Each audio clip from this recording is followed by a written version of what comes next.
Welcome to our guide on how to enable notifications for retweets on Twitter using your PC. Let's get started. First, open Twitter and locate your profile picture in the top right corner. Click on it and select Settings and Privacy from the drop-down menu.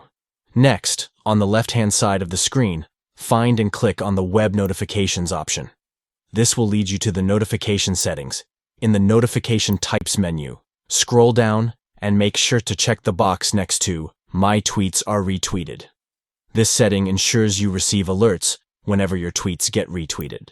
Lastly, don't forget to click the Save Changes button to apply your updated notification preference. By following these steps, you can stay informed and engage with your Twitter audience by receiving notifications for retweets.